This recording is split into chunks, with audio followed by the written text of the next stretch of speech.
أنت متحكم في عقلك والّا السوشيال ميديا اللي بتفكّر مكانك؟ أي حاجة بتشوفها بتصدّقها وبتشاركها والّا بتاخد هُدنة مع نَفْسك وتفكّر لدقيقة؟ عمرك سألت نَفْسك هو ليه إحنا بنصدّق قبل ما نفهم؟ هل يا ترى المشكلة في الكدب والّا المشكلة إن إحنا مستعجلين نصدّق ونريّح نَفْسنا؟ اللي يظهر قُدّامنا بناخده يقين من غير ما ندوّر ونبحث عن مصادر أو هل ده صح أو غلط، هل ده حقيقة والّا كدبة زي كدبة إبريق؟ فيديو بيظهر قُدّامنا بنصدّقه، خبر بلا مصدر، هل هنا إحنا لغينا عقولنا وأفكارنا واللي اتربينا عليه؟ علم النفس العقل لمّا بيكون مضغوط وفيه معلومات كتير أوي وفيه إرهاق كتير وزيادة عن اللزوم، بيميل لأسهل تفسير، أسهل تفسير بيقابله هو ده التفسير والتبرير الصح، بدون إنه يرهق نفسه أو يتعب نفسه إنه يدوّر على مصادر حقيقية للخبر أو للترند اللي حاصل.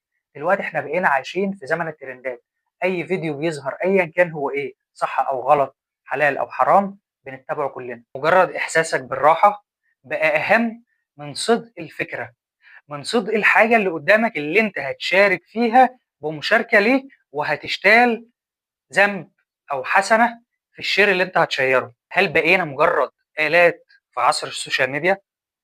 كل اللي بيوصل لنا معلومات بنخزنها وبنتحرك على أساسها. أمريكا احتلت إيران، خبر ظهر صدقناه، خلاص بقى يقين بدون ما نرجع لمصادر أو ما ندوّر هل ده حقيقة والّا لأ. هل النهارده اتحولنا من بشر ذو عقول بتفكر وبتنتج لآلات هي ما هي إلا مجرد مستهلكة فقط؟ ربنا سبحانه وتعالى قال لنا: يا أيها الذين آمنوا إن جاءكم فاسق بنبأ فتبينوا. يعني التبين إنك تستكشف وتدوّر وتبحث دي عبادة وأمر رباني.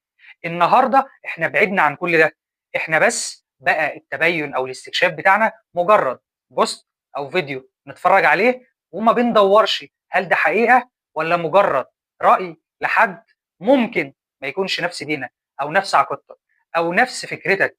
التسرع في المشاركة هو ذنب اجتماعي، أنت بتعمله وأنت مش حاسس، بس من خلال مشاركتك دي بتساعد وبتشارك في إنك تنشر حاجة مش صحيحة لناس كتير، ممكن يعتمدوا عليها وتبقى أنت السبب فيها. الأخلاق مش مجرد إنك تركب الترند، الأخلاق إنك يكون عندك وعي وعزيمة إنك توصل للصح وتمشي فيه. إحساسك إنك راكب الترند مش هو ده اللي هيميزك، اللي هيميزك إنك فعلًا عارف الصح وبتمشي فيه. المجتمع ما بيتفككش لما الناس بتكذب، المجتمع بيتفكك لما نبطل نسأل، لما نبطل نشك، لما نبطل نقول ليه وإزاي وإمتى. ساعتها بنلاقي الغضب بيزيد وبنلاقينا بنستعجل وبنتسرع في أحكام بناخدها بدون علم، بدون معرفة. مش لازم تكون كذاب عشان تأذي، كفاية إنك تنقل الكذب لناس تانية. الوعي مش إنك عارف كل حاجة، الوعي إنك تعرف تسكت إمتى، إنك تعرف تطفي نار الفتنة أو نار الكذب إمتى، إنك ما تكونش القش اللي بينقل النار من مكان لمكان تاني وبيكبر بسببه انتشار النار، والحريق بيكبر وأنت سبب فيه. الزمن اللي إحنا عايشين فيه ده اسمه زمن الإرباك، بيربك مدخلاتك، بيربك عقلك وتفكيرك وعقيدتك، بيخلّي جواك خايف وقلقان ومرتبك دايمًا، هل ده صح، هل ده غلط؟ إحنا ما عادش عندنا علم، عُدنا بنعتمد على بوستات أو فيديوهات أو كلام بنسمعه ولا بنفكّر فيه ولا بنحسبه، لذلك اتأخرنا كتير ورجعنا لورا، ما عادتش عقولنا مليانة فيها خير أو فيها إحسان. مش كل اللي شُفته وصدّقته كان حقيقة، بس للأسف كلّفك حاجات كتير وخسارة كتير.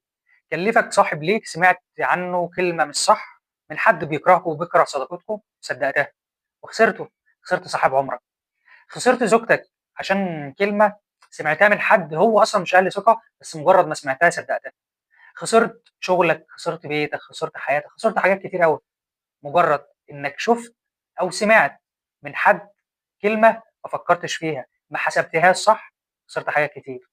خُد بالك إن كل اللي بيحصل حوالينا مجرّد صور معظمها ليست حقيقة، هي مجرّد خيال، سوشيال ميديا، أفلام، حيوات بيعيشوها في التلفزيون لا تمُت لنا بصلة.